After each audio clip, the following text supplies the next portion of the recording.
What a season. What a run. The 2024 New York Mets gave us.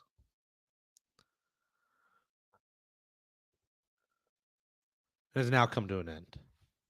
The Mets lose to the Los Angeles Dodgers in 6 games in the NLCS, and Jake Brown here on the Sick Podcast, Mets Magic. We'll react to the series loss and what the last couple of months have meant to me, what the last couple of months in this season has meant to this Mets fan base. We'll do it on a final episode of the season, a Mets therapy session of Mets Magic. We'll do it next. Turn up your volume. Because you're about to listen to The Sick Podcast. Mets Magic with Jake Brown. And it's in there, strike three called. The Mets win the pennant. The New York Mets have won the National League pennant. Put it in the books. The New York Mets, for the first time in 15 years, are champions of the National League. The sickest New York Mets podcast. It's gonna be sick. Welcome back to the Sick Podcast, Mets Magic. I'm your host, Jake Brown. At Jake Brown Radio, at Sick Pod Mets on Twitter. Make sure you subscribe wherever you get podcasts. Subscribe on YouTube. Smash that thumbs up for us. Comment below. We appreciate it. And for now, I'll go guest free. I texted Figgy and Link if he wants to hop on, but just to recap this Mets season. It comes to an end in Los Angeles on Monday. The team fought to the bitter end. And, you know, I'm not going to question a managerial move. You put your ace out there, Sean Manaea. He did not have it. You could tell early on he just did not have it. He's had it all year long for this team. He had it in the playoffs. He had it in the regular season. He's the one guy you wanted out there if you were a Mets fan in a win-or-go-home situation, and he imploded. If you're turning on Manaea, you're a fool. I mean, he's a big reason the Mets got here. Without him, the Mets aren't here. He had a bad start. You know, the one time you wanted to have them that dominant start, he didn't have a great start. It happens. It's baseball. You know, the Mets beat up Jack Flaherty the other day. He was their ace. Like, it's just part of the game. He had a bad start. And unfortunately, they got down early after they were up 1-0. They got down 2-1. They left a 7-line army on the base pass all night long. A 4 spot in the third. You know, only one of those was charged to Maytone. He gave up a 2-run homer to Will Smith. Phil Maytone, outside of that, wasn't bad. But again, Phil Maytone leaving you with bad memories. He's one of the guys you probably would not want to have come back next year. I know he's fairly good during the season, but down the stretch, he really imploded. Sean Manaea, you do. We'll get to who you want back, who you're not, before we end this program. But Edwin Diaz came in a spot he's unfamiliar with in the fourth and, you know, was dominant. Stanek was not good. Reed Garrett was good. Senga was bad. But in the end, the Mets lose 10-5 and their season is over.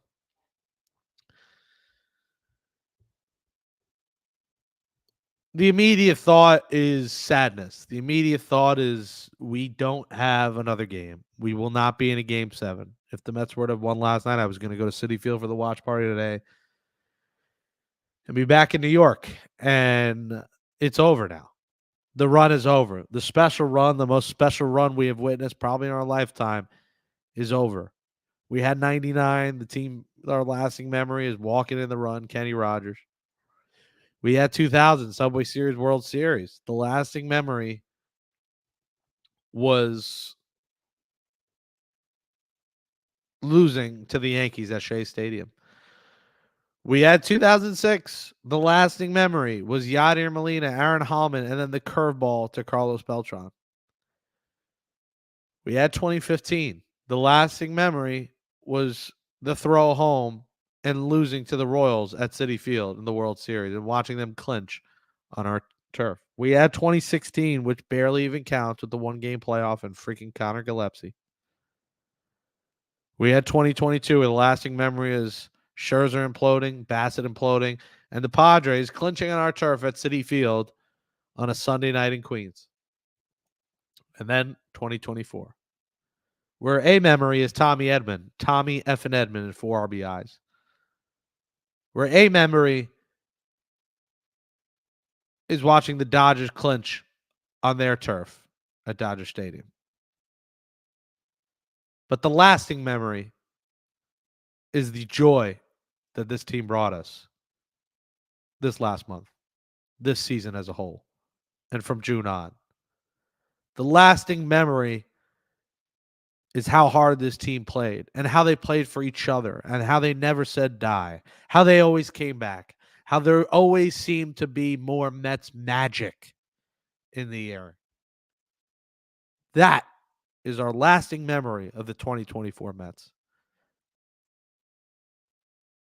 Our lasting memory wasn't what happened in Los Angeles Sunday night. It wasn't losing to the Dodgers and watching a better team go on to beat our team in October.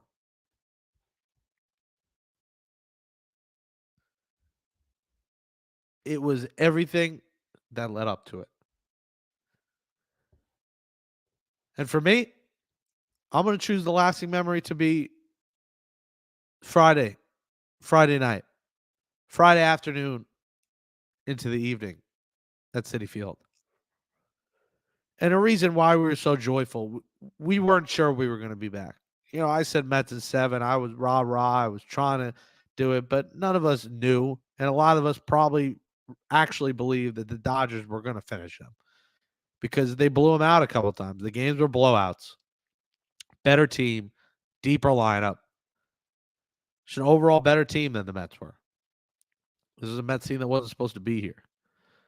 They might have been shaped to win some of these games. When you think Manaea versus bullpen, you think 2 bullpen games, NLCS.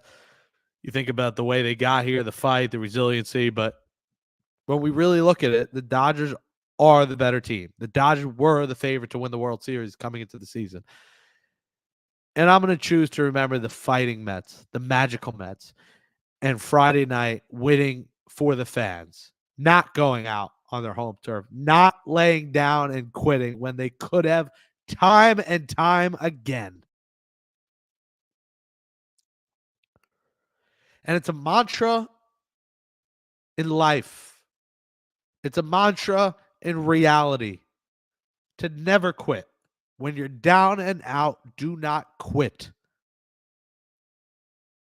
That's what these Mets gave us. Something that not many Mets teams have done for us in the past.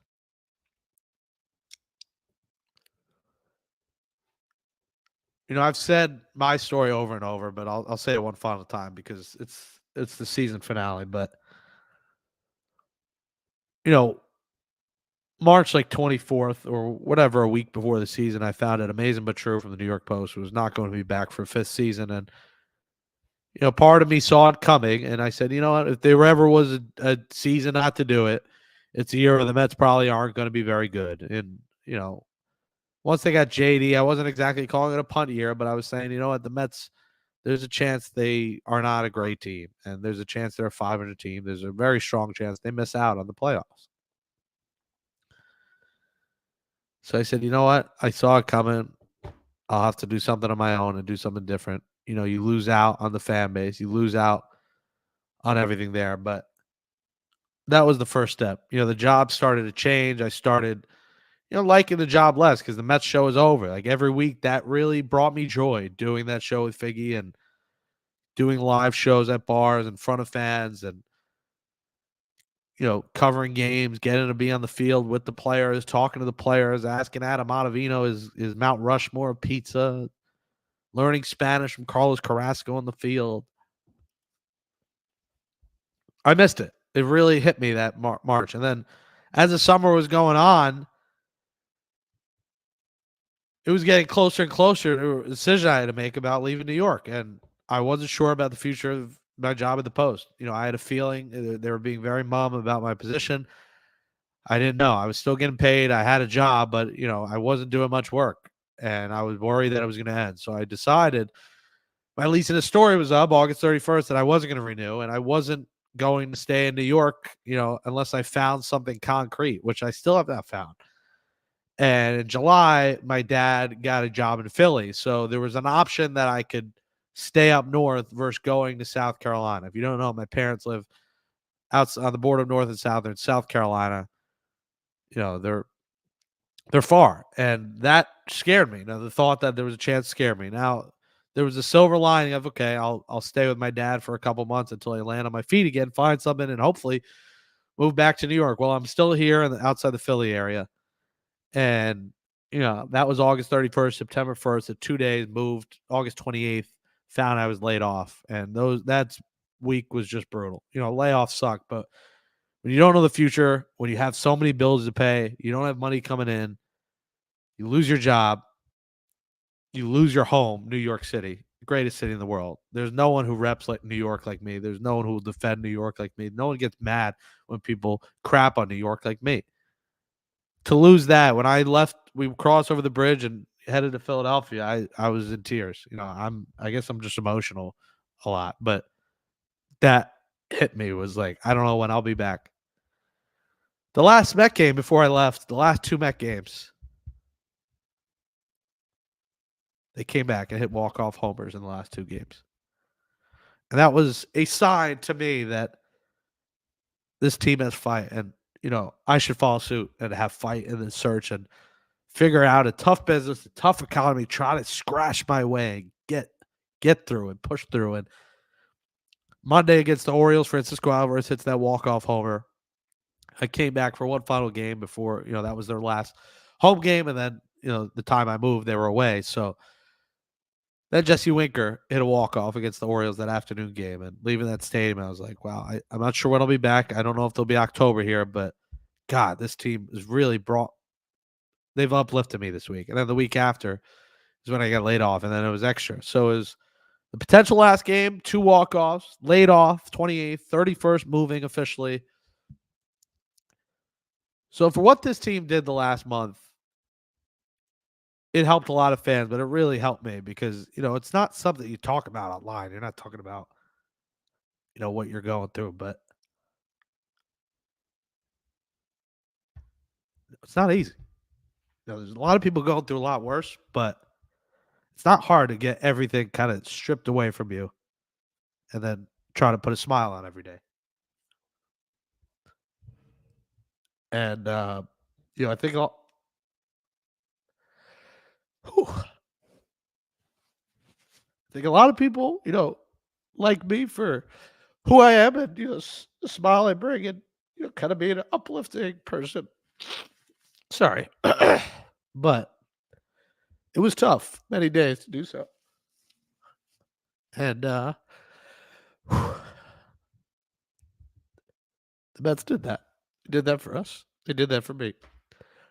And the game in Atlanta, the Milwaukee, where's Philadelphia? They really made me smile. They made us all smile. And, they made me believe, they made everyone believe. And, you got to believe it's corny, whatever. It's the whole thing. But this was a really you got to believe team and a team that fought till the bitter end. And that's going to be our lasting memory.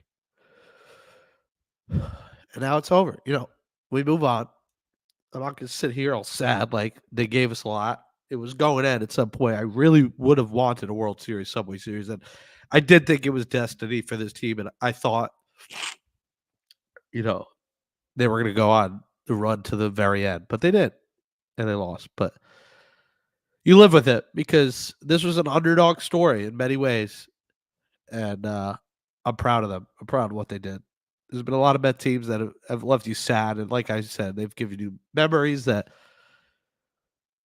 you'll remember and have nightmares over. Whether it's Yadier Molina, Aaron Hallman, whether it's the Royals, whether it's the Padres, the Giants, those teams, the Yankees in 2000, the Braves in 99, it collapses in 07, 08.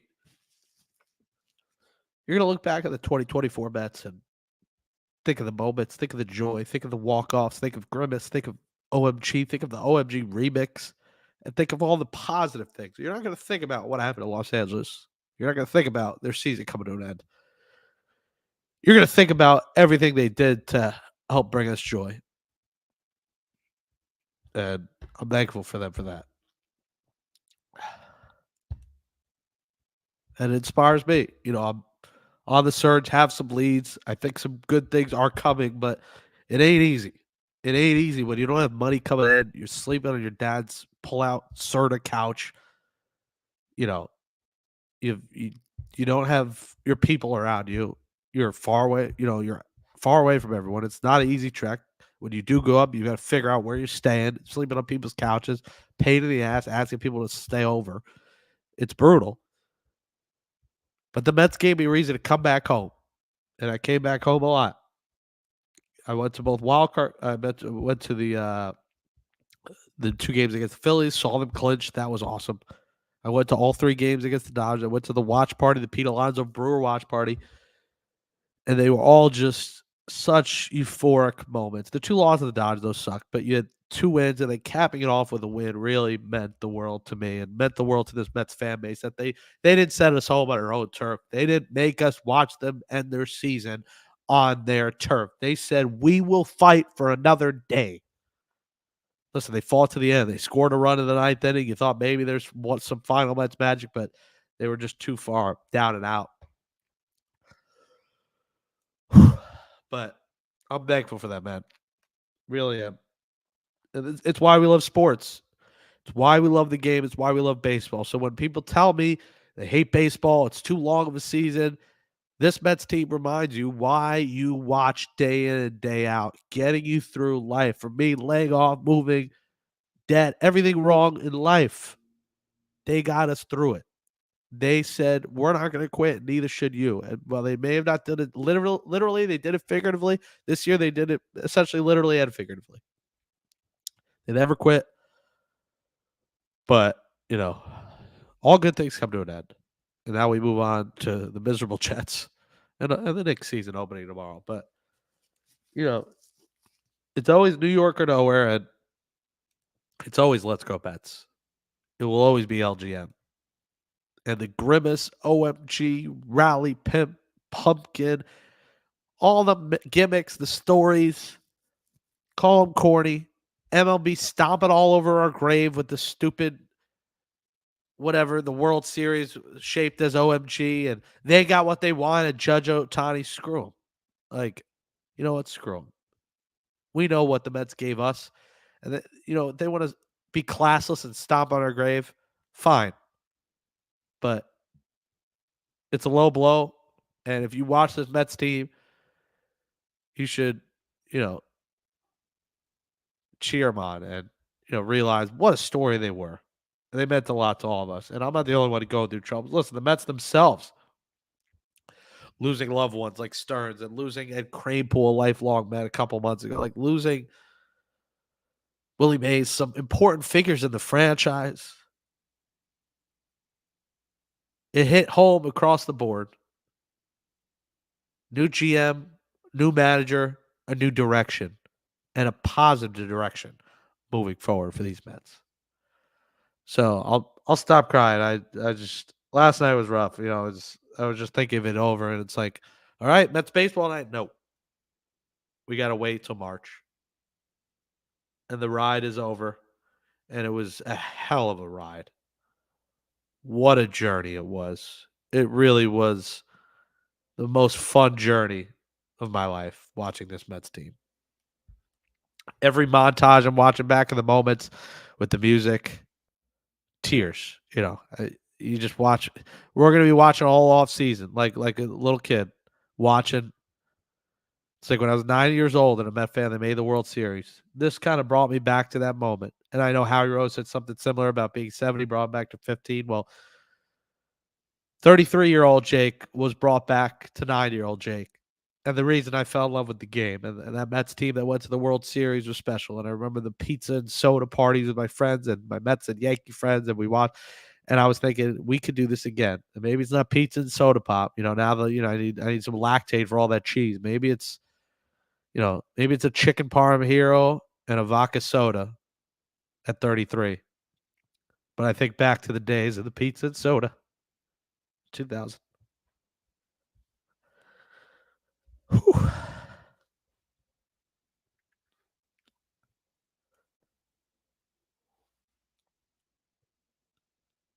But what a season. As we look ahead to the offseason here, whew,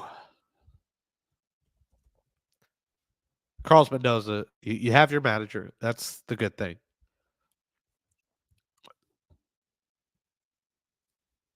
You have everyone talking about the love of the organization. Sean and I crying. I mean, you had to cry watching that.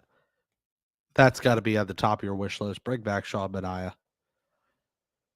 You're going to have to go after Juan Soto, 100%. We'll see what the number ends up as. But you got to go after Juan Soto. And you're going to have 150 million plus to wiggle with. The Mets are going to have a ton of money. You trust David Stearns. You love where this organization is heading. The key moves for me, and when moves happen, I'll probably hop on and do a show. But for now, I've got to take a break. Corbin Burns is out there. But the key for me is, one, bringing back Sean Manaea. Two, I think you bring back Jose Iglesias. I think he was important for this team, and whether it's in a reserve role or not, you bring back Jose Iglesias. Three, you bring Ryan Stanek back. I believe he might be under a contract one more year, but Ryan Stanek, a key in that bullpen. I think you got to bring him back.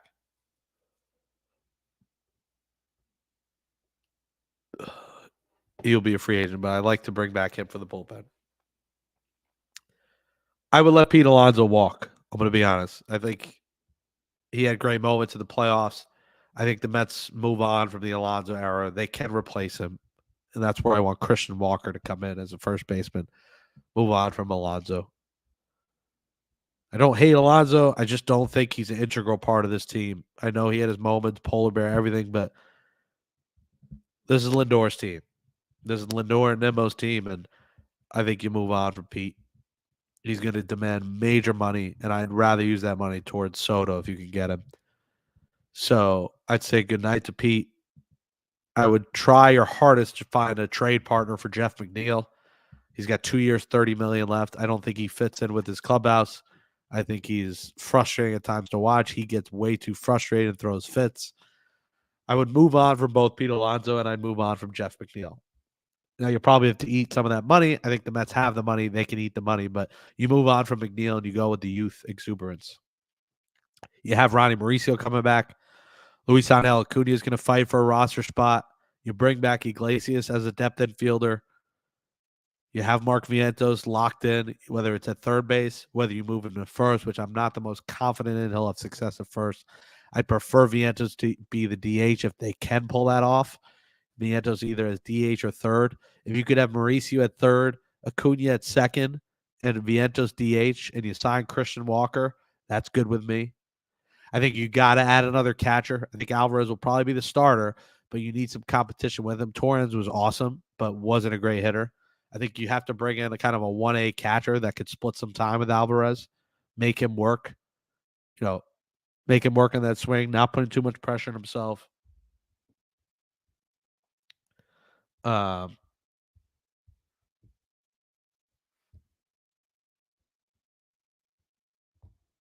I think you get a catcher.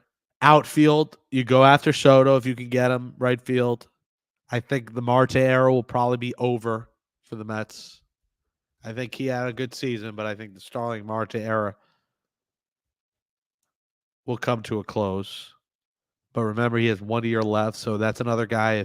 If you were to get rid of, you're gonna have to eat a lot of that $20 million owed. So there is a chance they get 1 more year of Marte, but we'll see. I think you move on from Bader.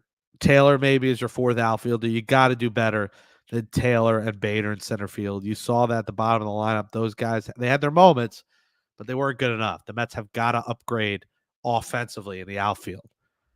Now, if you get Soto, that's your upgrade right there. You have Soto right, Nimmo left, then maybe you keep Taylor in center.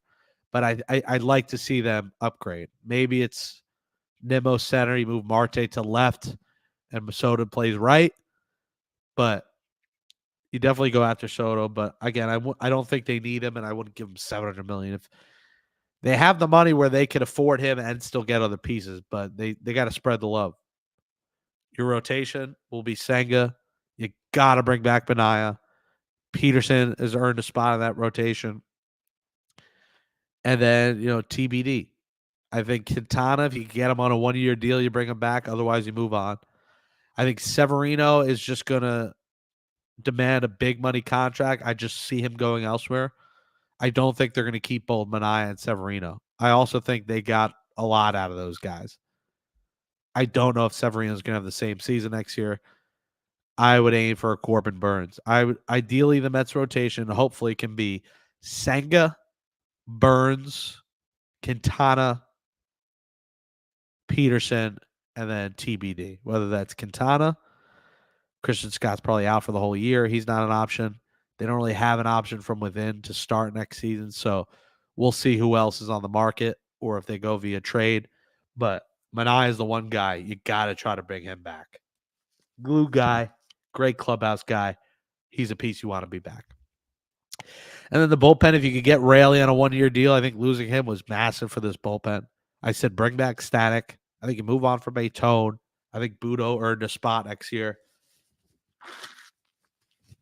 Diaz obviously will be back. But I think you get another elite level arm setup man reliever. I think Ottavino you move on. Drew Smith you move on from. Daniel Nunez will be a piece next year. You think if he's healthy, he could be a piece. But the glue guys are there. The big pieces are there. The Mets don't have to have an overhaul this offseason. They have youth coming. Like Acuna is going to fight for a spot. Ronnie Mauricio is going to fight for a spot. But I do think you move on from Alonso. And if he comes back, so be it. That's fine. But just don't give him $30 million a year for 8 years. It's got to be 125, and if it's much bigger than that or more years, I let him walk.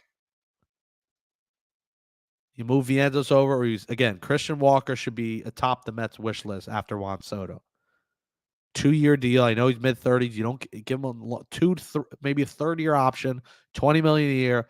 He'll hit you 30 dingers. He'll play a Gold Glove first base, and that's what you don't need a 40-homer guy at first base.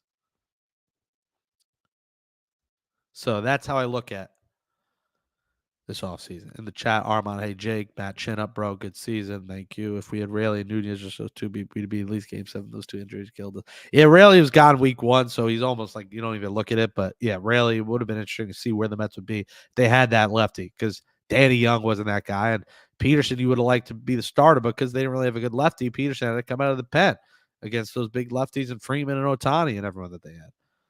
Those two injuries caught up to the Mets in this series. Herb, when times are the darkest, the light will surely come through in the end. Hang in there. Matt, Soto staying in the Bronx. Yeah, we'll see about Soto. I don't know if they win the World Series, that compel him to stay. If they lose, I think Soto's going to go wherever the money is. That's what it feels like. That's the way he's answered questions. I think Soto goes with whoever's going to pay him. But for the Mets,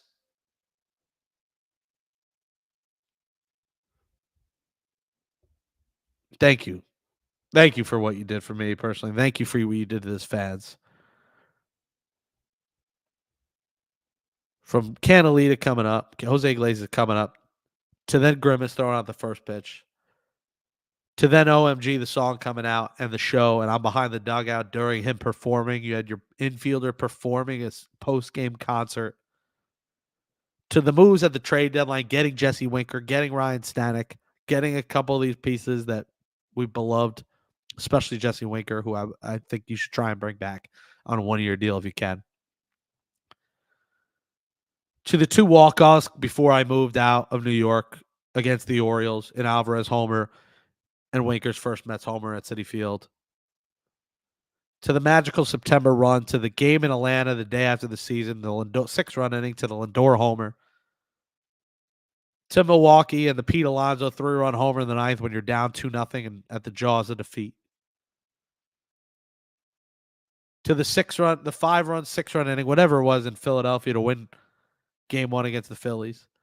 To the 2 magical wins at Citi Field. To the grand slam by Lindor and the clincher at Citi Field. To the Mark Vientos grand slam Game 2 win. and to the final win at Citi Field on Friday. Thank you. From the bottom of my heart, thank you to the 2024 New York Mets. The most fun story, the most fun team of my life. And, don't let the fun stop there. Let's go out there, have a great offseason, and let's keep winning. Let's make this sustainable, and let's make the Mets franchise someone that everyone wants to play for, everyone wants to root for, and let's win a goddamn World Series. And the infrastructure is in place, the owner is in place, they have the money, they have the GM, they now have the manager in Mendoza to get that job done and build a culture that is sustainable year after year, where we want to come to Citi Field, where we want to watch these Mets, where we want to root for these Mets. It's there. And this was step one of the process. And what a joy it was. And I want to thank you all who watched and listened to the Mets Magic podcast this season. Thanks to those who did come over from Amazing But True. If you didn't come over, thank you for whatever support you've given me. Twitter, Instagram. I'll be doing a lot of TikTok lives. Follow me over there on TikTok at Jake Brown Radio. Subscribe to my YouTube at Jake Brown Radio. And we'll see where the journey is next. It's a grueling search out there. It is not easy. This market, it sucks. The industry sucks right now. A lot of change in the industry.